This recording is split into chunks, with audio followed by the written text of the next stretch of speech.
नमस्कार. शेखर 64च्या या भागामध्ये आपल्या सगळ्यांचं मनापासून स्वागत. आपला आजचा विषय संकेत रुमालाचा आहे.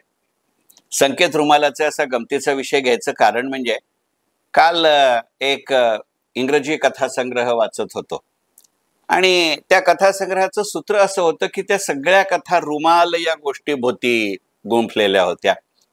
मग त्या रुमालातनं दिले जाणारे संकेत असा त्याचा गाभा होता. आयुष्याच्या वेगवेगळ्या टप्प्यावरती रुमालातनं दिले जाणारे आणि मिळणारे संकेत हे बदलत जातात असं त्याचं मध्यवर्ती सूत्र होतं. सहज मनामध्ये आलं की तो इंग्रजी कथासंग्रह हा पूर्णपणाने युरोपीय संस्कृतीवरती आधारित आहे, परंतु असेही वेगवेगळे संकेत आपल्या भारतीय संस्कृतीमध्ये सुद्धा रुमालांनी दिलेत का?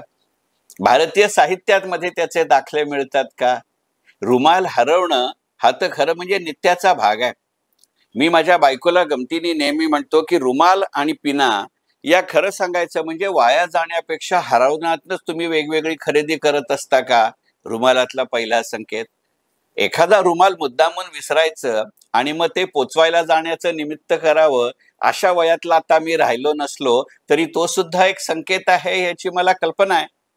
संपूर्ण संशय कल्लोळ हे नाटक जसं ती पहिल्यांदा फोटो हरवला तिथनं येतात तिथनं रुमालापर्यंत पोचतं याचीही गणितं आपल्या डोक्यामध्ये आहेतच की. पूर्वी रुमालामध्ये हात बांधून जाणं हे शरणागतीचं लक्षण मानलं जायचं असं इतिहासामध्ये अनेक दाखले आहेत की. आणि ज्या वेळेला काही वेळेला उजेड दिसत नाही आणि त्यामुळे बॅटरीच्या माध्यमातून समुद्रात अडकलेलं गलबत आपला संकेत देऊ शकत नसेल त्यावेळेला प्रचंड उन्हाच्या काळामध्ये कोटच्या रंगाचा रुमाल किंवा बावटा तो फडकवतोय याचंही वर्णन रुमालाचा संकेत मध्ये करता येईल का?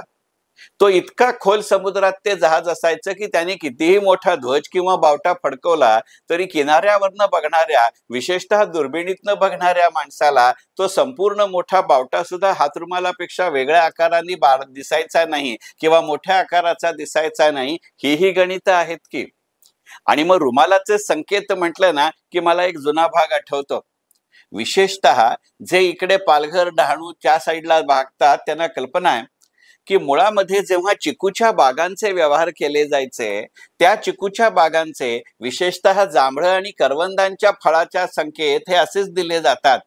अगदी सुरुवातीला त्याच्या फळण्याच्या काळामध्ये त्याच्या पिकाचा ते किती प्रमाणावर येईल याचा अंदाज गाठला जातो आणि मग त्याची जी बोली लावली जाते ती बोली कधीच तोंडाने सांगितली जात नाही, ती बोली कधीच डोळ्यांनी सांगितली जात नाही, ती बोली कधीच लेखी स्वरूपात सांगितली जात नाही, ती बोली कधीच पेनानं लिहिली जात नाही, ती रुमालाखाली हातांच्या बोटाच्या संकेतातनं दिली जाते. असेही रुमालाचे संकेत आहेत का? मग हे जसं जांभळाच्या, हे जसं करवंदाच्या, हे जसं चिकूच्या दराबद्दल आहे तसं अगदी सुरुवातीच्या काळामध्ये कोकणाच्या साईडला आंब्याचे भाव ठरवतानाही असाच प्रकार केला जायचा का? महाशिवरात्रीच्या दिवसात साधारणपणे झाडांना मोहर लागून पहिल्या कैऱ्या लागायचा काळ सुरू होतो. त्या मोहराचा प्रमाण आणि त्या कैरीचा आकार याच्यावरनं येणाऱ्या मोसमामध्ये फळ कसं असेल याचे अंदाज बांधले जायचे आणि तोंडाने बोलून त्याला दृष्ट लावायची नाही म्हणून तोंडावर रुमाल घेऊन, ओठावर रुमाल घेऊन किंवा हातावर रुमाल घेऊन त्या रुमालाच्या खालनं हाताच्या खुणेनं आपली रक्कम सांगितली जाण्याचे संकेत आहेत. अशाही रुमालाच्या संकेतांचा विचार करावा लागेल का? आपल्याकडे फार पहिल्यापासूनची पद्धत होती की देवळातनं जो घरी आपण प्रसाद नेतो त्या प्रसादाला सुद्धा उघड्या हाताने दिलं जायचं नाही आणि जो देवाला दाखवायचा प्रसाद दिला जातो तोही स्वयंपाकघरातनं देवघरापर्यंत आणताना उघड्याने आणला जायचा नाही. ते ताट, ते तबक, ते जे काही नैवेद्याचं पात्र असेल ते नैवेद्याचं पात्र रुमालानं वस्त्रानं झाकून आणण्याचा संकेत होता. त्याच्यामधल्या सुबत्तेच्या दृष्टीपेक्षा सुद्धा त्या भावनेला, त्या भक्तीला, त्या भावार्थाला दृष्ट लागू नाही असं आहे का याचाही विचार करू.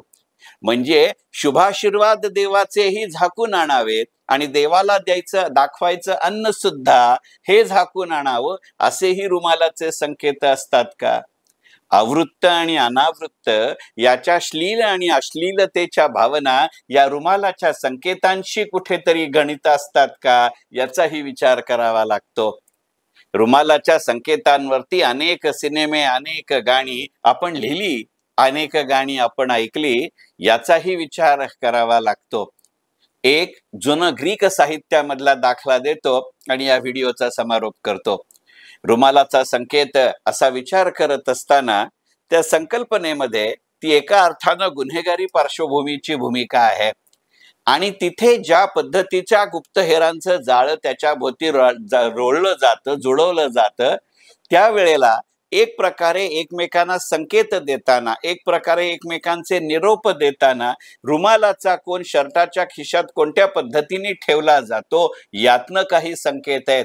एका विशिष्ट पद्धतीनं तो रुमाल खिशात ठेवला जाणं याचा अर्थ होकार आहे आणि एका विशिष्ट पद्धतीने तो खिशातनं बाहेर काढला जाणं याचा अर्थ नकार आहे.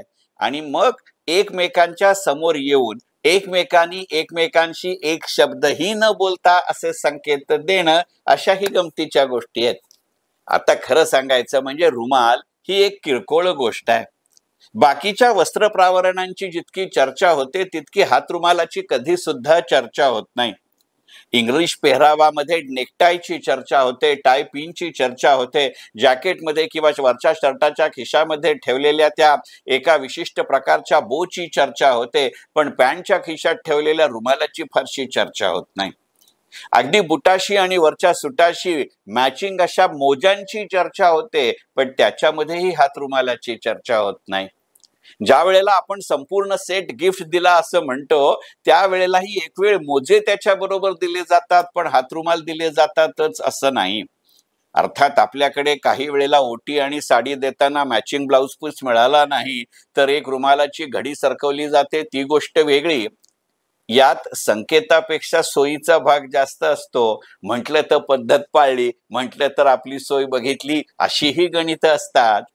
आणि मग असं ज्या वेळेला रुमाल घालून साडी येते त्यावेळेला घरामध्ये जागणाऱ्या कुत्सित शेरेबाजीवरनंही रुमालाचे आणि स्वभावाचे संकेत कळतात का, अशाही अर्थी त्याचा संबंध असतो.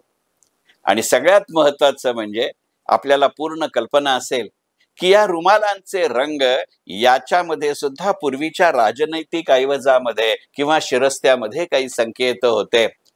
त्यावेळेला लष्करामध्ये आणि दरबारामध्ये काही हजारी मनसबदार असण्याची गणित आहेत.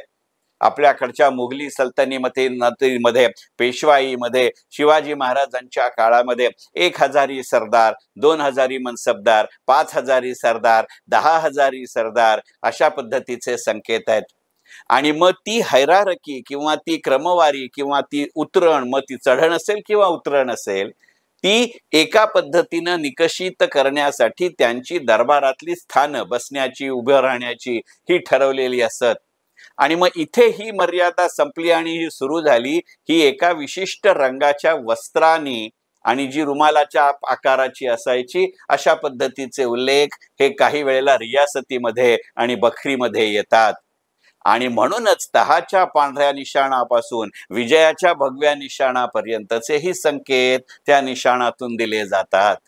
आणि मग गुढीपाडव्याची गुढी ही रुमालाची जरी नसली तरी त्या वस्त्राचे संकेत आहेत, हाही त्याचा भाग आहे. असे वेगवेगळे पैलू, त्याच्या आपल्या वेगवेगळ्या भावना, आपल्या आयुष्यातल्या वेगवेगळ्या अवस्था, आपल्या आयुष्यातली वेगवेगळी परिस्थिती, याचे ते संकेत असतात का.